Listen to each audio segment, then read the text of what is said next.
The baby's cry cut through the howling wind, and Ha-joon froze.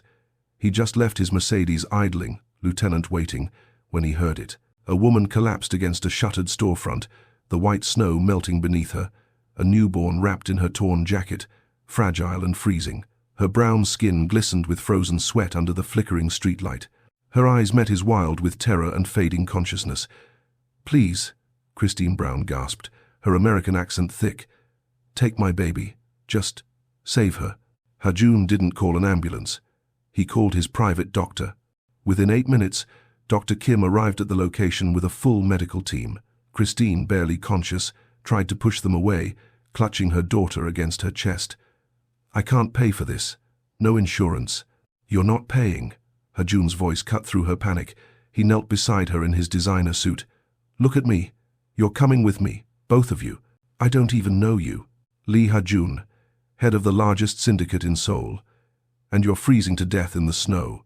We can do introductions later." Dr. Kim worked fast, checking the baby's vitals. "She needs hospital-level care. The mother too. She's lost too much blood."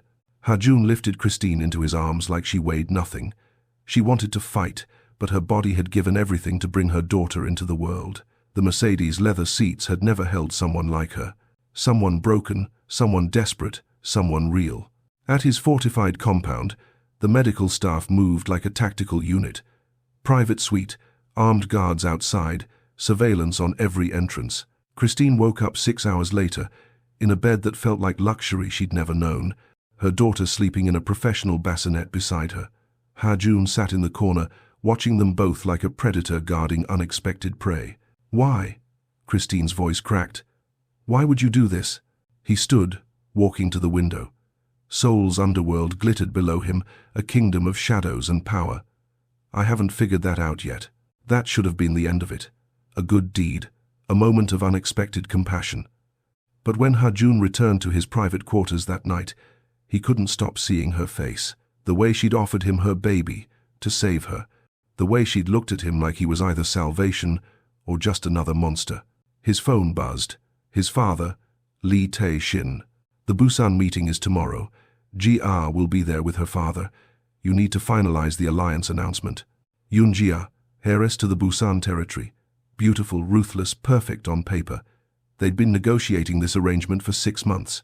A marriage carefully orchestrated by their families to merge territories and strengthen power. Ha-joon felt nothing when he thought of her. Nothing when she touched his hand at meetings. Nothing when she talked about their future empire. But when he closed his eyes, he saw Christine bleeding in that snow. He went back to check on her the next morning. Christine was trying to leave, daughter bundled in borrowed blankets. "Thank you for everything, but I need to go. I can't afford to owe someone like you." "Where will you go?" Ha-joon blocked the doorway. "Back to..." She stopped herself. "That's not your concern. Back to whoever put you in that snow." Her jaw tightened. "That's none of your business. You made it my business when I found you." Welcome back, love and shattered bonds family. Before we step into this world of danger and obsession, please subscribe and hit the like button. Don't forget to let me know where you're watching from. It's amazing to see our influence stretching across every time zone. Every like and comment helps us dive deeper into these high-stakes stories, where trust is broken and love is a battle. Dim the lights, take a deep breath, and let's get started. Ha-joon didn't call an ambulance. Hospitals mean police reports, questions he can't answer, records that could expose vulnerabilities. He pulls out his phone. "Get to my compound, now. Medical emergency." He sheds his designer coat, wrapping it around Christine's shaking body.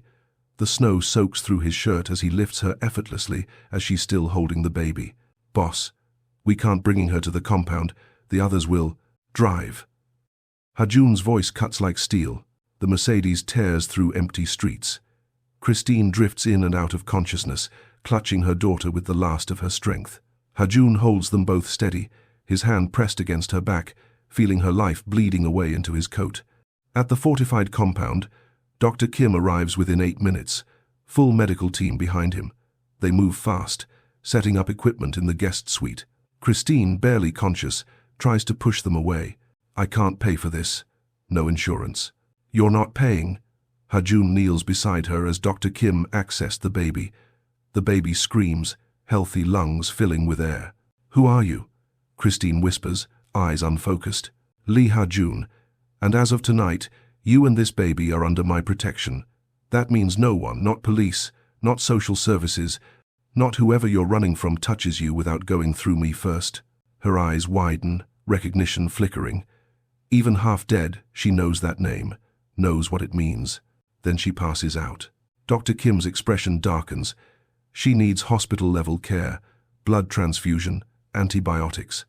And boss, this could complicate things with, "I'll handle the complications. Save her." 6 hours later, Christine wakes in a bedroom that looks like a 5-star hotel suite. Her daughter sleeps in a professional bassinet beside her, monitors beeping softly. Ha-joon sits in the corner, watching them both like a predator guarding unexpected prey. "Why?" Christine's voice cracks. "Why would you do this?" Ha-joon stands, walking to the floor-to-ceiling window, where Seoul's underworld glitters below his kingdom of shadows and violence. "I haven't figured that out yet." Ha-joon can't stop thinking about the woman in his guest quarters. It's an unfamiliar obsession that unnerves him. He built his reputation on control, on never being distracted. Yet here he is, checking security feeds of her room like some lovesick teenager. His phone rings. His father. The Busan gang confirmed the arrangement. Lee Tae-shin's voice is ice-cold authority. "Yoon Jia arrives next week. The territorial merger depends on this alliance. Don't embarrass me. Jia, beautiful, ruthless, raised in blood and bullets like him. Perfect on paper, a queen for his underworld kingdom." Ha-joon feels absolutely nothing when he thinks of her. Just cold calculation, business strategy. But Christine's terrified eyes haunt him. The next morning, he finds her at the compound gate, baby bundled against her chest, trying to slip past security. Ha-joon blocks her path. "Where will you go? That's not your problem. I'm grateful, but I can't stay here. Tell me who you're running from." His voice isn't a request. Christine's hands shake as she adjusts her daughter's blanket. "His name is Derek Mitchell, my ex, former Marine, private military contractor. When I told him I was pregnant, he said I was trapping him, ruining his career prospects." Her voice drops. "He said he'd get rid of us both before he'd let me destroy his life. So I used every penny I had to fly to Korea because I thought he'd never find me here. I've been hiding for 9 months. Ran out of money 3 weeks ago. I was sleeping in subway stations until..." Her voice breaks. "Until I went into labor in the snow." Something lethal flickers in Ha-joon's eyes, the predator, recognizing prey that needs protecting. "Derek Mitchell, former military. Give me everything. Full name, last known location, service record." "Why?" "Because men who threaten pregnant women don't deserve to breathe my air." Christine sees it then, the danger underneath the expensive suit. This isn't a white knight. This is a wolf who's decided she belongs to his pack. "You can't, he's trained." "Dangerous. I run the largest organized crime syndicate in Seoul." Ha-joon steps closer. "Compared to what I deal with daily, your ex-boyfriend is an irritating insect. You're staying here until he's handled. This compound has 24-hour armed security, surveillance on every entrance. Anyone who wants to reach you goes through 12 of my men first. I'm not your charity project." "No." His gaze travels from her face to the baby in her arms. "You're something else entirely. I just haven't figured out what yet." The compound is surreal, luxury mixed with visible menace. Armed men bow respectfully to Ha-joon but watch Christine with undisguised suspicion, hands never far from concealed weapons. She's an outsider, in a world that kills outsiders. Mrs. Kang, Ha-joon's housekeeper, is a stern woman in her 60s who shows Christine where everything is: the kitchen, the nursery that appeared overnight, the panic room. "Mr. Lee has never brought a woman here before," she says carefully, folding baby clothes with precise movements. "Never shown interest in protecting outsiders. You must be very special. He doesn't even know me." "Mrs." Kang's expression softens slightly. "He cancelled 3 syndicate meetings yesterday, turned off his phone for 6 hours. In 15 years, I've never seen him do that." That night, Ha-joon comes to check on them. Christine is pacing with the baby she's named her Bianca, trying to get her to sleep. He loosens his tie, pours himself whiskey from the bar. "We need to discuss practicalities. I'm tracking Derek Mitchell. My contacts in the US military are building a file. He won't touch you again." Why are you doing this? Ha-joon stares into his glass, silent for a long moment. When he speaks, his voice is barely above a whisper. My mother was killed when I was 12. My father's enemies kidnapped her, used her as leverage in a territorial dispute. He chose the syndicate over her safety, refused to negotiate. He pauses. I found her body. When he finally looks at Christine, she sees devastating pain beneath the ice, a 12-year-old boy who never recovered. I swore I'd never be like him, that I'd protect anyone in my power to protect. You walked into my path, Christine. That makes you my responsibility. The vulnerability in his voice shatters every wall she's built. I'm so sorry. Don't be sorry. Just stay alive. 3 days later, Yoon-jia arrives unannounced. Christine answers the door holding Bianca, wearing borrowed clothes because she owns nothing. Jia's designer outfit and cold beauty make Christine feel like dirt. Who are you? Jia's voice drips disdain. She's staying here temporarily. Ha-joon appears behind Christine, his presence protective. Christine, this is Yoon-jia. Jia? Meet Christine Brown and her daughter Bianca. Jia's eyes narrow dangerously. Ha-joon, we need to talk, privately. They disappear into his office. Christine hears raised voices, something shattering. When they emerge, Jia's face is twisted with fury. You're destroying everything for some foreign trash and her mistake? She hisses at Christine. This isn't over. She storms out. Ha-joon runs a hand through his hair. I ended the arrangement. What? Why would you? Because she demanded I throw you out like garbage. Said having an outsider and a baby in my home would humiliate both our families. His jaw clenches. I don't tolerate disrespect, and I don't take orders in my own house. Christine's heart hammers. You destroyed a gang alliance for me. I destroyed an alliance for myself. He steps closer. I've been suffocating for years, playing the dutiful heir. You gave me a reason to break free. Ha-joon's father arrives the next morning with 4 armed lieutenants. Lee Tae-shin is elegant and terrifying, a man who built an empire on blood and intimidation, who wears violence like other men wear cologne. He doesn't acknowledge Christine, doesn't even glance her direction as he addresses Ha-joon in rapid, sharp Korean. Mrs. Kang translates quietly, her voice trembling. He's demanding you remove the foreigner, says she's making you weak, that the Busan gang is threatening war over the broken alliance. Ha-joon's response is cold steel in Korean. Mrs. Kang's eyes widen. He said, You're welcome to try to remove her yourself, but you'll have to kill him first. The compound goes silent. Armed men freeze. No one speaks to Lee Tae-shin that way. No one. His father's eyes flash dangerously. More Korean, sharp and cutting.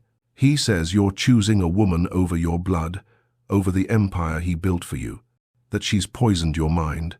Ha-joon switches to English deliberately, so Christine hears every word. This empire was built on fear and corpses. Maybe it's time to build something different. After his father leaves, fury radiating from every line of his departing form, Christine confronts Ha-joon. You can't go to war with your own family because of me. I'll disappear, I'll take Bianca, and... Where? Ha-joon grabs her wrist, pulling her close enough that she feels the tension vibrating through him. You have no money, no documents, Derek is hunting you, and now you think you can just vanish. Better than watching you destroy your life. My life was already destroyed. His voice drops to something raw, painful. I've been a weapon for my father since I was 15. I've done things that would make you run screaming. I'm not a good man, Christine. But when I found you in that snow, bleeding and broken, something in me woke up. Something I thought died with my mother. This isn't real. You're just what? Grateful? Obligated? His thumb traces her pulse point, feeling her heart race. You think I don't know what I'm feeling? You don't even know me. Then let me. His voice is rough, desperate. Stay. Not because you're trapped, because you want to. Christine's resolve crumbles. This is insane. Maybe. His lips curve into a dangerous smile. But I've never been good at playing it safe. The kiss is inevitable. Ha-joon's mouth claiming hers with controlled intensity, one hand cradling her face like she's precious, while the other presses her lower back. Christine forgets every reason this is wrong, every warning bell screaming in her head. When Bianca cries, they break apart, both breathing hard. I should. Christine gestures helplessly toward the nursery. Go. Ha-joon's voice is wrecked. We'll figure this out. But as Christine leaves, she doesn't see the message on Ha-joon's phone. A message from his head of security. Derek Mitchell entered Korea 2 days ago, used false passport. He knows where she is. Christine wakes to shouting and the sound of men mobilizing. It's 4 a.m. Ha-joon bursts into her room already dressed in tactical black, gun holstered at his side. Derek's in Seoul. My men spotted him surveilling the compound perimeter 3 hours ago. Terror locks her muscles. Bianca stirs in the bassinet. He's going to kill us. No. Ha-joon grips her shoulders, forcing her to meet his eyes. He's going to try. There's a difference. You don't understand. Derek was special forces. He's trained in. So are my men. And unlike him, we're fighting on home territory. He hands her a phone. Speed dial 1 reaches me. 2 reaches Min-seok, my lieutenant. If anything happens, you hit 3. It triggers full lockdown and panic room protocol. You and Bianca will be untouchable. What are you going to do? Hunt him before he can hunt you. Ha-joon kisses her forehead, a gesture of devastating tenderness that contrasts sharply with the weapon at his hip. Pack a bag. If this goes badly, Min-seok will take you to a safe house in Busan. The next 72 hours are a nightmare. Ha-joon barely sleeps, coordinating with his network to track Derek's movements across Seoul. Christine sees a different side of him, the cold, calculating mafia boss who commands absolute authority. He's terrifying and magnetic in equal measure. Derek strikes at Ha-joon's nightclub in Gangnam, shoots 2 security guards, leaves a message scrawled in blood. Return what's mine, or I burn your whole organization down. Ha-joon's response is swift and brutal. He unleashes his full network, offering a substantial bounty for Derek's location. But there's a complication. Derek isn't working alone. The Yakuza Japanese crime family with old grudges against Ha-joon are backing him, using Christine as an excuse to destabilize Ha-joon's territory. This is my fault. Christine breaks down when Ha-joon returns with blood on his knuckles. Derek found allies. I'm going to get everyone killed. Look at me. Ha-joon grips her face, thumbs wiping her tears. Derek didn't find allies, they found him. The Yakuza have wanted to move on my territory for years. They're using him as their excuse. This was always coming. Then let me leave. Let me draw them away. If you even try to leave this compound, I'll lock you in the panic room myself. His eyes are fierce, possessive. You're mine to protect now. That's not negotiable. People are dying because of me. People are dying because Derek Mitchell is a coward who threatens women and children, because the Yakuza are ambitious, not because of you. He pulls her against his chest, and she feels his heart hammering. I've survived worse wars than this. Trust me. The situation deteriorates rapidly. Ha-joon's lieutenants divide, half support his protection of Christine, half view her as catastrophic weakness. His father publicly disowns him, taking control of half the syndicate. The Busan gang, furious over the broken alliance with GR, sides with the Yakuza faction. Ha-joon is fighting a war on 4 fronts. During a tense meeting at the compound, one of Ha-joon's senior men, Dae-jung, confronts him in front of everyone. You're destroying everything your father built for a woman you met 2 weeks ago. A foreign woman with a fatherless child and a crazy ex-boyfriend. This is insanity. Before Ha-joon can respond, Christine walks in with Bianca. The room goes silent. He's right. Christine's voice is steady despite her shaking hands. I'm destroying Ha-joon's life. I'm a liability you can't afford.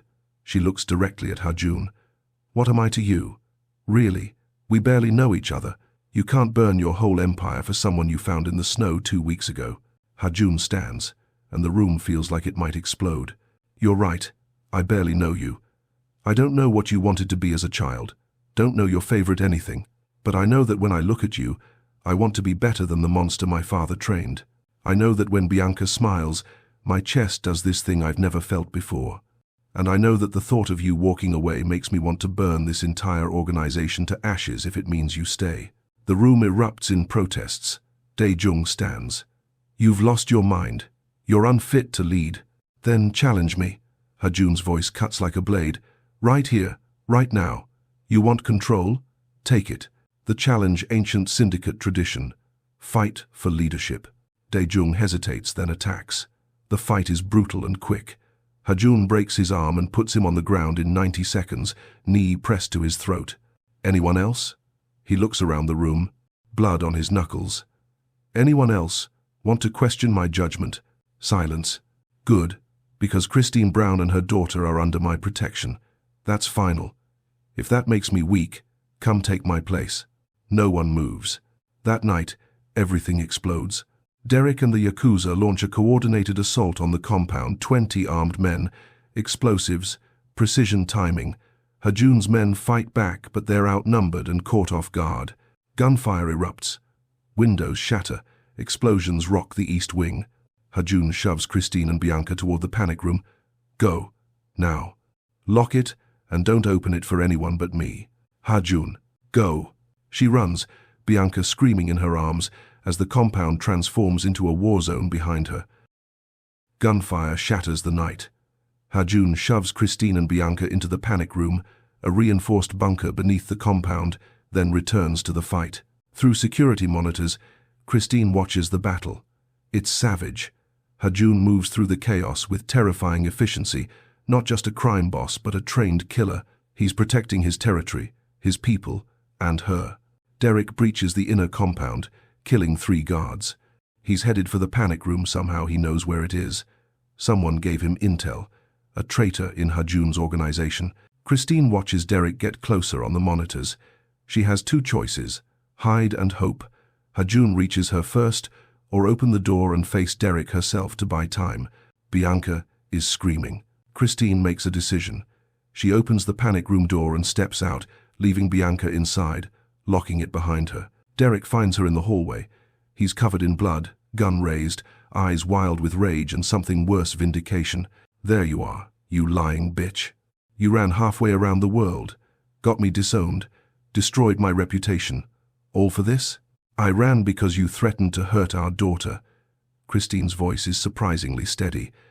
Everything that happened to you, you brought on yourself.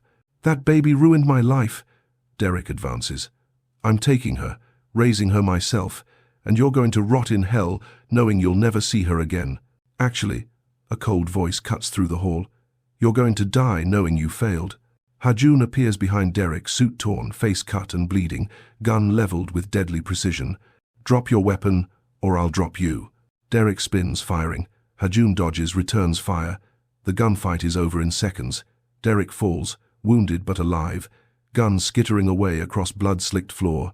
Ha-joon stands over him, his own gun pressed to Derek's forehead. His finger tightens on the trigger. You threatened her, hunted her across the world, brought war to my territory. Give me one reason I shouldn't end you right now. Ha-joon, don't. Christine's voice cracks. He's not worth it. You'll never come back from this. Ha-joon's finger trembles on the trigger. This is the moment. Become the monster fully, or choose differently. You're right. He lowers the gun slightly, then drives his fist into Derek's face, knocking him unconscious. He's not worth my soul. Police sirens wail outside the Yakuza assault, brought authorities. Min-sok appears, breathing hard. Boss, we need to move. Cops are surrounding the compound. Ha-joon pulls Christine against him, both of them shaking with adrenaline and relief. It's over. You're safe. The aftermath is catastrophic. 7 dead, compound heavily damaged, police investigation, media swarming like vultures. Derek is deported back to the US, facing multiple international charges. Ha-joon's lawyers ensured he'll spend decades in prison. The Yakuza retreat after losing too many men. But Ha-joon's syndicate is fractured. His father officially cuts ties. Half his organization abandons him, choosing Lee Tae-shin's traditional brutality over Ha-joon's unpredictable compassion. Christine watches him deal with the fallout, seeing him make impossible choices: which lieutenants to trust, which territories to abandon, which alliances to salvage. 2 weeks later, as Christine packs her few belongings, Ha-joon enters with papers. I'm restructuring everything, legitimizing the protection rackets into actual security firms, laundering money into legal investments, partnering with law enforcement instead of fighting them. It'll take years, but I'm done being what my father built. Why? Because I want Bianca to grow up proud of me, not terrified. He hands Christine a folder. Director of Community Outreach for New Immigrant Support Foundation. Salary, benefits, housing. You'll help women like you who need protection and resources. It keeps you close while giving you independence. Ha-joon, I'm not finished. He drops to one knee, and Christine's breath catches. Marry me, not because you owe me, not because you need protection, but because in 2 weeks you've made me want to be a man worthy of you. I know it's insane. I know we barely know each other, but I'd rather spend my life knowing you than spend it alone. Tears stream down Christine's face. Your world is dangerous. Bianca will be protected by every resource I have. Will grow up knowing her mother is the bravest woman I've ever met. Will have a father who chose her. His voice breaks, vulnerability cracking through his armor.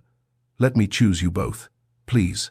Christine sees it all in his eyes, the scared 12-year-old who found his mother's body, the cold killer who survived by shutting down his heart, the man who's terrified of losing the only warmth he's felt in decades. She pulls him up and kisses him, tender and fierce, and full of everything she can't say. Yes, God help us both, yes. Ha-joon holds her like she's the only solid thing in a world collapsing around him. Bianca coos from her bassinet, oblivious to the monumental shift happening. We're going to figure this out, Christine whispers against his chest. Together, Ha-joon says, and for the first time in his life, he believes in something beyond survival. 1 year later, the compound is transformed, still secure, but now a home with children's toys, warm colors, and laughter echoing through halls that once knew only violence. Ha-joon's empire is smaller but cleaner. Some old lieutenants left, new, better ones joined. His relationship with his father remains fractured, but Ha-joon has built something his mother would have been proud of. Christine's foundation helps dozens of immigrant women annually, giving them legal aid, housing, protection from abusers. She uses Ha-joon's resources and reputation for good, becoming a force in Seoul's expat community. They marry in a private ceremony. Bianca, now toddling, in a white dress. Mrs. Kang cries. Min Seok stands as Ha-joon's best man. Even a few of his father's old guard attend, a tentative peace offering. On their wedding night, Ha-joon holds Christine on their bedroom balcony, Seoul's lights glittering through falling snow, gentle this time, beautiful rather than deadly. Do you remember that night? Christine asks softly.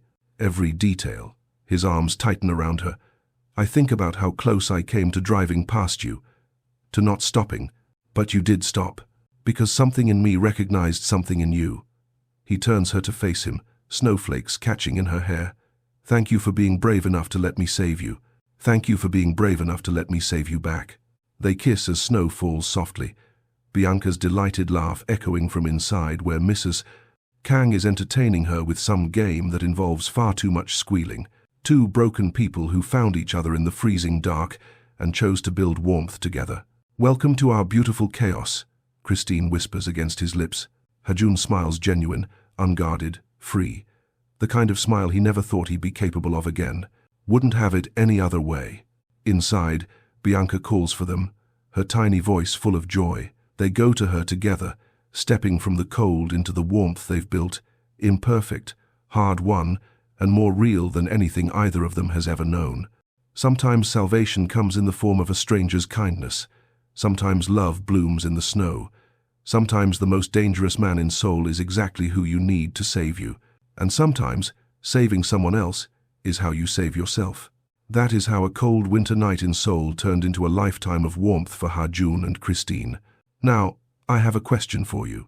Love and shattered bonds family. Ha-joon was willing to burn down his entire empire and go to war with his own father to protect a woman he had only known for a few weeks. Do you think that kind of instant, sacrificial love is real? Or was he reckless to risk everything so quickly? Also, do you believe a man raised in violence like Ha-joon can ever truly leave that life behind? Let me know your thoughts in the comments below. If you enjoyed this story of danger and redemption, please make sure to subscribe and turn on notifications so you never miss a new story. And don't forget to let me know where you are watching from. I love seeing how far our community reaches. Thanks for watching, and I'll see you in the next video.